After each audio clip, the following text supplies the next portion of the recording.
Tantor Audio, a division of Recorded Books, presents The Stone Warriors, Dragan, by D.B. Reynolds, narrated by Tor Thom. It was a time when gods walked the earth, when armies fought not for bits of land, but for the very existence of humanity. On such a battlefield, 5 formidable warriors stood against an evil greater than any the earth had ever seen. But evil is not an honorable foe. Betrayed by someone they trusted, the warriors were cursed, one by one, tossed into the maelstrom of time, imprisoned in stone, their freedom resting on nearly impossible conditions. Alone of the 5, their leader, the sorcerer Nicodemus, was left free. His curse? To know that his fellow warriors remained trapped forever out of his reach, condemned to an eternity of searching for their stone prisons and the keys to their freedom. Dragan Fiachna, heir to the curse of royal blood, a horror hiding behind a beautiful face. You shall remain locked in stone until the maiden, untested and pure, shall find grace in your beast and safety in your nightmare. Prologue. 1923. Somewhere in Europe. Dragan Fiachna barely felt the hard shudders and jolts as the stone statue, which had been his prison for uncounted millennia, was removed from the rat-infested basement of a once splendid European palace. He closed his eyes against the stabbing sunlight, while 5 burly men labored under his weight, cursing as they stumbled their way up the dirt ramp and through the double doors, where coal had been delivered in better times. He couldn't have said how many years he'd stood in that basement, or even where he'd been before that. For once, his magic had served him well, granting him the grace to lose himself in his own mind, replaying great wars fought and won, the laughter of long-dead friends who'd stood with him on the ancient battlefields. Anything was better than the helpless torment of the sorcerer's curse, which had left him trapped for all eternity. He'd spent decades, centuries maybe, wondering why he was still sane, and then even longer wondering if he truly was. In the end, he decided it was part of the curse, the same one that fed language into his brain, gifting him with the ability to understand every word spoken in his presence. Another piece of torture, that.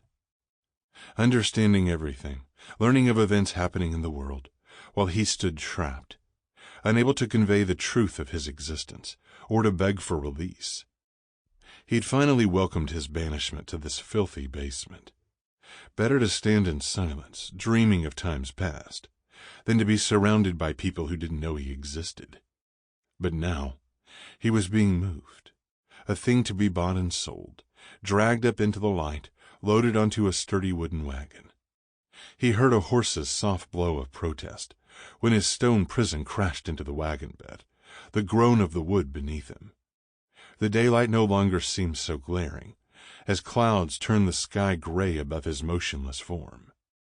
He heard a man's voice snapping orders, impatient, arrogant. A spark of memory drew him to that voice, but only for an instant. The reasons for his relocation, the identity of the arrogant man, none of it mattered. Not until the day his curse was broken and he walked free. And then the sorcerer would pay. Chapter 1. Present Day. The Finger Lakes, New York. Maeve lay on her bed, trying to read. She'd already given up on the continuing role-playing online game she was involved in, unable to achieve the focus necessary to do her team any good. But her attempt at reading a book was faring no better. Her mind was fixed on one thing only, and that was the winged warrior in the first-floor statuary. Not a real warrior, she reminded herself for the 100th time. He was one of the bigger statues, one who was unusually soulful and somehow charismatic, if stone could be called such. But nonetheless, he was very much a statue, and she needed to remember that. She'd spent the better part of her morning sitting next to him, having a conversation as if he could respond, or hell, even hear a word she'd said. She just felt so bad about the way her boss, Mr. Sotiris, treated him. If he wasn't tossing insults, he was yelling, even arguing with the damn statue. Of course, she wasn't exactly innocent when it came to treating the warrior's statue like a real person. She'd been talking to him ever since she'd discovered the stunning stone man in Mr. Sotiris's statuary room. Though at least she'd never expected him to respond, not like her boss seemed to. She'd seen him stop in his pacing to stare up at the statue's beautiful face, as if waiting for a response. She'd spent more time than usual with the statue this morning, after Mr. Sotiris left. He'd been in one hell of a mood today, seeming as if he'd driven all this way for the sole purpose of yelling at the stone warrior. He'd been speaking a language she didn't understand, or even recognize, but his tone had been clear. He'd spat out what sounded like curses, had sneered in a way that seemed as if he was tormenting the ancient enemy represented by the statue, and then he'd finally left. Thank God. Once she was alone again, she'd found herself being drawn back to her warrior with his stoic expression, his staunch grip on the big sword in his hands, and those wings. They were fantastic. Graceful in the way they arched over his head, and yet accented with big, deadly-looking talons at every joint. She'd sat there trying to comfort him, telling him he was a better man than Mr. Sotiris, batting the back of his beautifully muscled calf and stroking his wing. Because really, who could resist touching something that perfect? Maeve, she said out loud now, because talking to herself was at least better than talking to stone. You've been in this big empty house too long. Tossing the book onto her bed next to her phone, she flopped against the pile of pillows at her back to stare through open drapes at the sunny afternoon. She should be out there in the fresh air, getting burned to a crisp, right? Feeling restless, she got up and pulled the drapes. This close to the lake, there was nothing to remind her she wasn't the only person for miles, not from this part of the house anyway. If she'd walked across the hall, she could catch glimpses of the town a few miles away. But it wasn't summer yet, with tourists jamming the streets in their cars and filling the shops, so the town didn't look any livelier than the still lake. She gazed around her small suite. She called it a suite, though it was just a modest bedroom with a private bathroom attached. It had seemed more than enough when she'd taken this job 3 years ago. After her college years spent in dorm rooms and tiny apartments shared with too many roommates, it had seemed like luxury. But lately, she'd begun to feel claustrophobic. It was stupid. She knew that. She had the whole damn house to herself, and it was a big damn house. Fuck, she cursed and slapped her hand on the bed, making the phone bounce. She'd become a damn cliché. The spinster cousin waiting for family to call, because there was surely no one else who was going to do it. When the hell had that happened? She loved this job, loved the weird artifacts and antiques, and, well, who the hell knew what some of Sotiris's treasure was? He'd hired her to catalog his vast treasury of art and artifacts, a collection that was mysterious and magical and an excuse for her to hide away from the world, she admitted. God, she was pathetic. There was no reason she couldn't find a job at a museum or smaller art gallery in a big city somewhere. They wouldn't pay as much as Mr. Sotiris's job, but hell, if money was what she wanted, there was always her other graduate major, which was in much higher demand and far more profitable. She was one hell of a computer programmer, but she was even better when it came to cracking other programmers' code. She'd had offers from every variety of government entity, from intelligence to law enforcement. But there'd been only one offer that had used her antiquities major, only one that gave her an excuse to avoid friends who'd known long before she did about the other woman her worm of a boyfriend had been fucking for 2 months. Friends. Yeah, right. Even so, She'd intended to stay with Sotiris for no more than a year, just enough to get her head on straight and get over the breakup. But 1 year had become 2, and then 3. Maybe it was time to leave before 4 rolled around when she wasn't looking. Except if she left, she'd be abandoning her stone warrior. Without her, he'd be all alone in this sterile house, with no one but Mr. Sotiris for company, if you could call her boss's visits company. The creep, and he was creepy, never did anything but taunt her warrior, as if the stone statue could somehow hear the insults. Hell, maybe he did. She'd listened more than once when Mr. Sotiris spoke to the statue as he would someone he hated. But even so, what purpose did it serve? Maybe it was a form of catharsis for Mr. Sotiris. The statue couldn't care either way. But then, she'd done the same thing, more or less. Her warrior had become her substitute friend, someone she could care about with no risk. What was it about the statue that made it natural for her to form an emotional connection to him? It sure as hell wasn't the same thing that drove Mr. Sotiris's rage. She felt nothing but compassion for the stone warrior, for the sadness the artist had so perfectly reflected in his gaze. She stared thoughtfully out the window a moment longer, then chided herself impatiently. She shouldn't be mooning over even the most beautiful statue. She had to decide whether she should stay in this house all alone for another year. And it was a decision too big to make based on her feelings for a hunk of stone. As if in answer to her thoughts, she heard a huge crack, as if something heavy hit the marble floor downstairs, then echoed up through the stairwell to her third-floor room. Heart pounding, she grabbed her phone and called up the house's security app. It was still armed, with no motion anywhere, inside or out. She tiptoed into the hallway, never having been one to cower under the blankets, no matter how much of a hermit she'd become lately. Starting for the stairs, she paused, considering. She had a gun in her bedside drawer.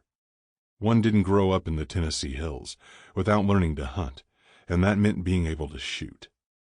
Of course, she'd used rifles back then. Her current weapon of choice was more practical for personal defense, especially given her rather petite build. A compact Glock G48 9mm, with a 10-round magazine. Some users might have preferred a higher capacity mag, but she was more interested in keeping the weight down so she could handle the weapon easily. Besides, if it took more than 10 rounds to take down a threat, she was probably shit out of luck anyway. Now, she stood outside her room undecided. Should she bring the gun? Her grandfather's voice was saying, "Hell yeah," while her mother's practical voice was telling her that if there was an intruder, she'd be better off to hide and call the police. Maeve didn't object to the hiding option. She had no testosterone driving her to defend her castle, especially since it wasn't her castle. Besides, even if she did call, the police response wouldn't exactly be prompt. It would take a while for her request for assistance to make its way to the sheriff, especially this time of year. He could be having lunch with his 2 kids, or a quick romp in the bedroom with his new wife, or any number of other important duties. She was definitely alone in this isolated house, warrior statues notwithstanding, so she decided to go with Grandpa's advice.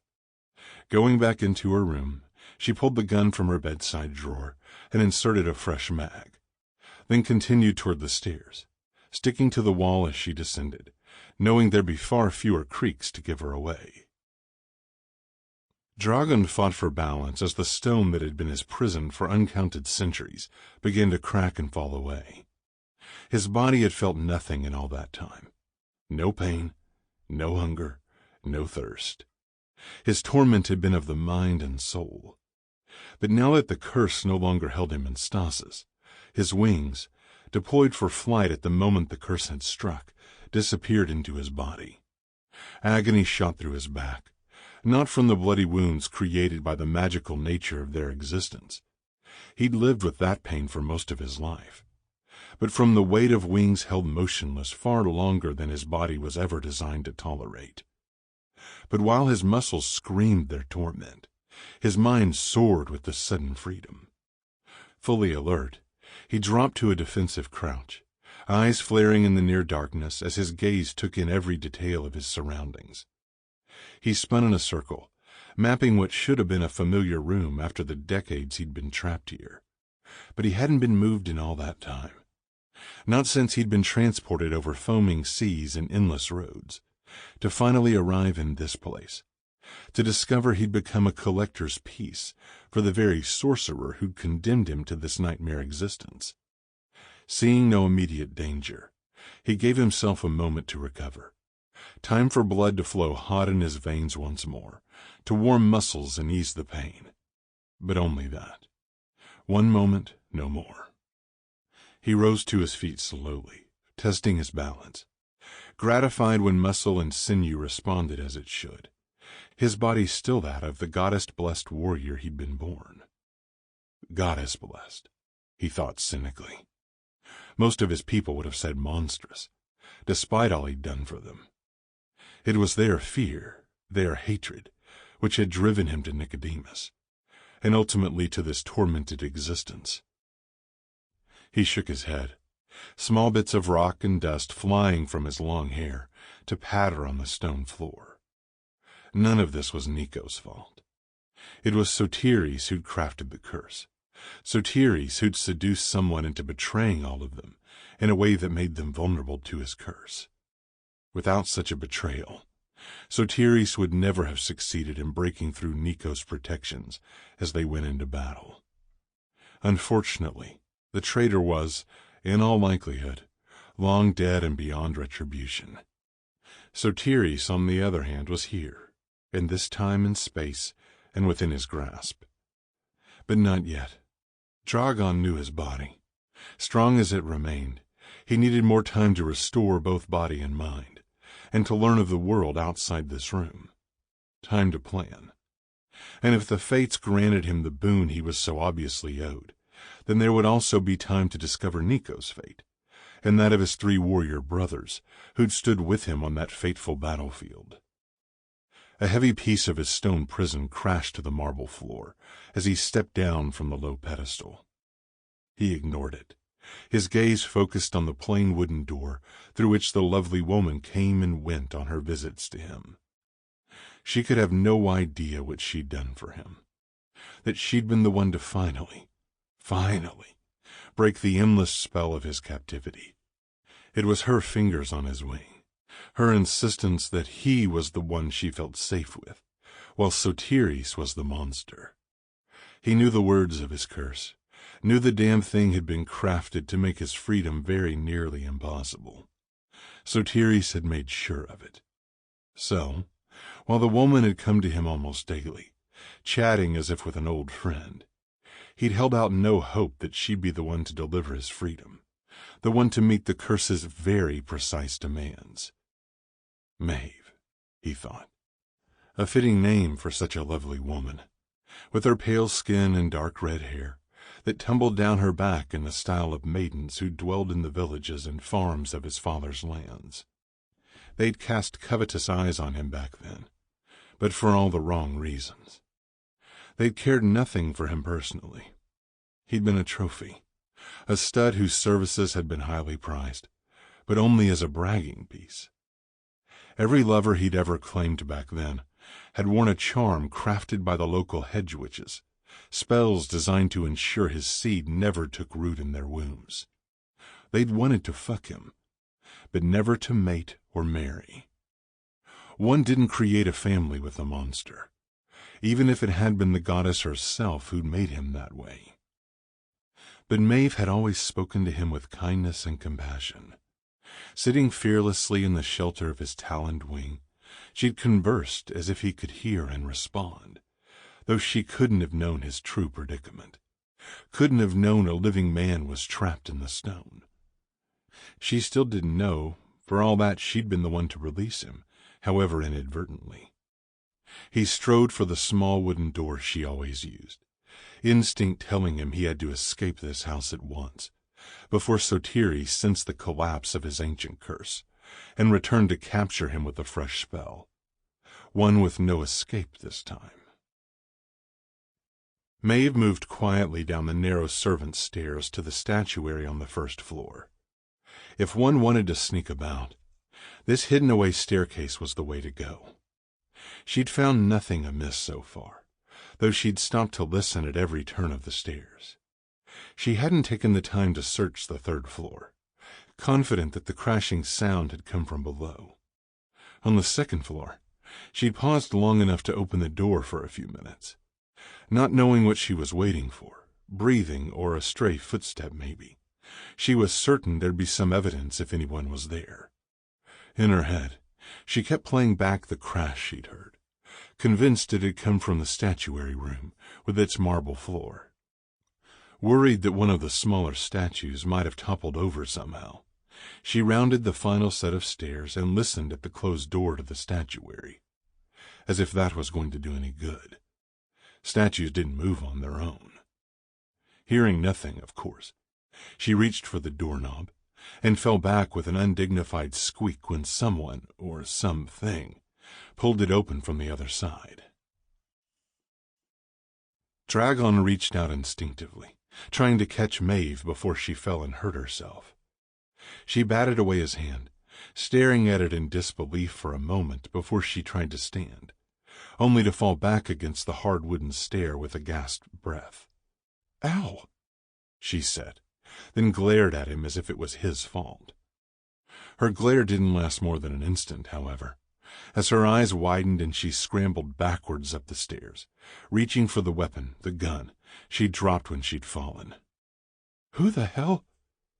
She shot a glance around behind him, and he knew the moment she saw the pile of dust and broken stone that had been his prison. "Oh, my God," she whispered, her stare returning to him in recognition. Tightening the grip on her gun, she jumped to her feet and ran up the stairs. "Oh, my God." "Maeve," he said, using the magic in his blood to gentle his voice to a seductive call.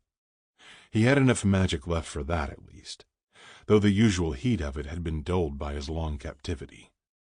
She stopped and turned, moving slowly but gracefully, as if not completely reluctant to face him.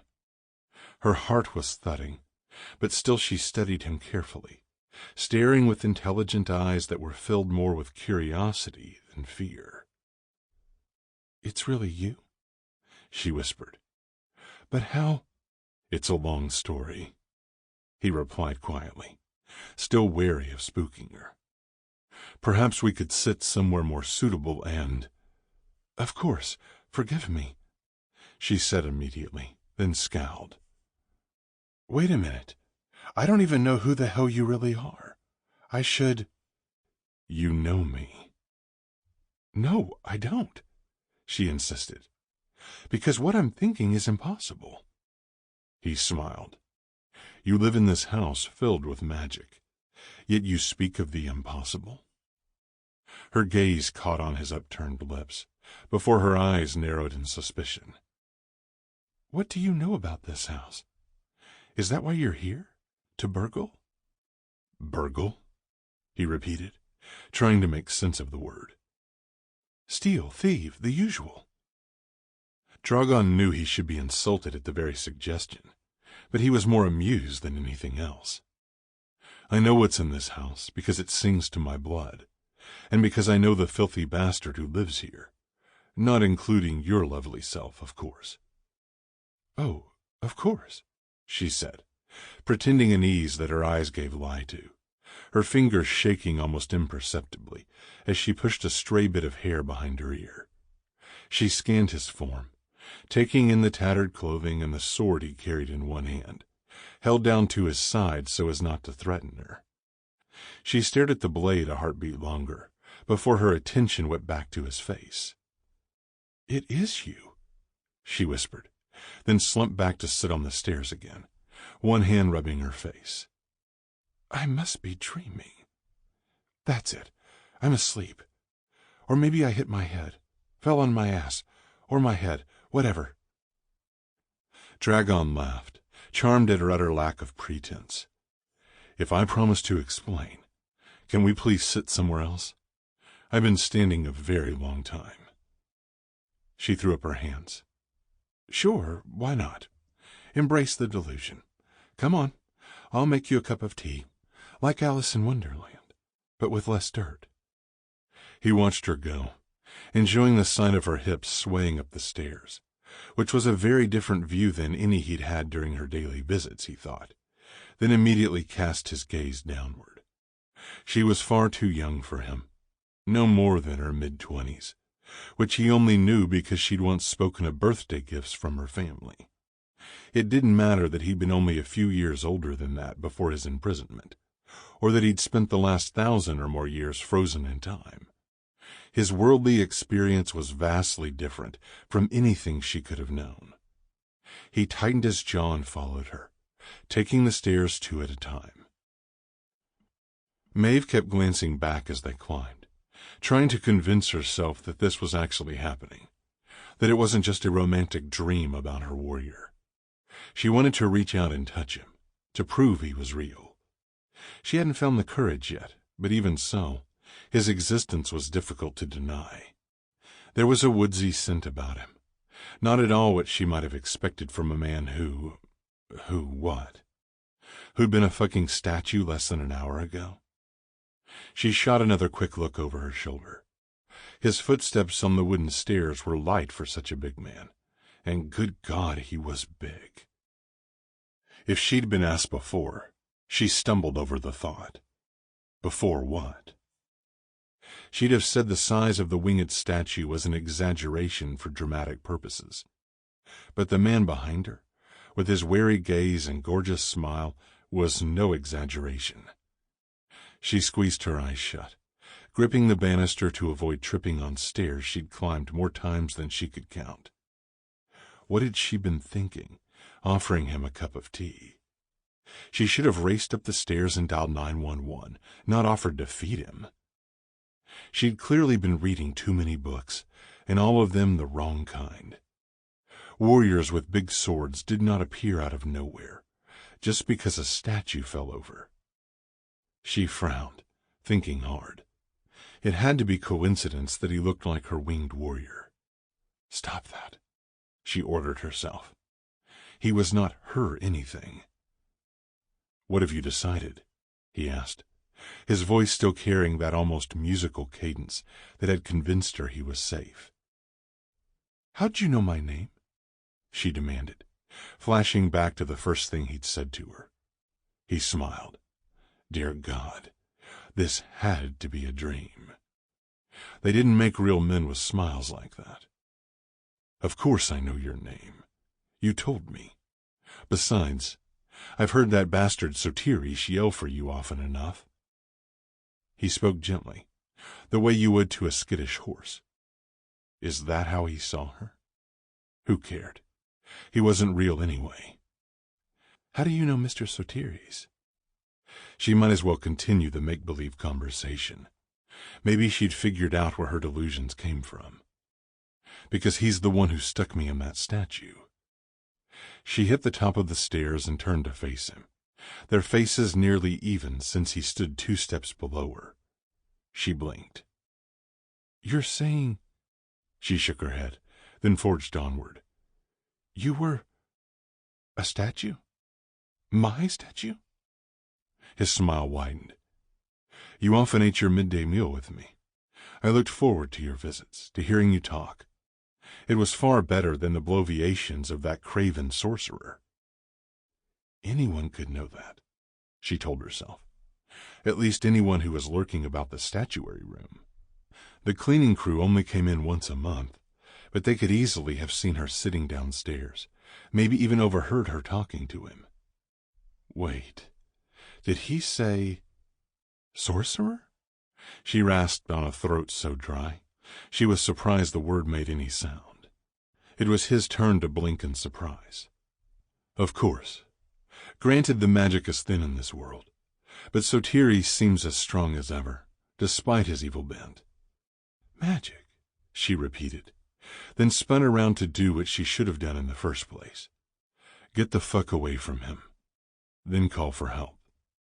Strong arms came around her, pulling her against a hard, warm chest. Sample complete. Ready to continue?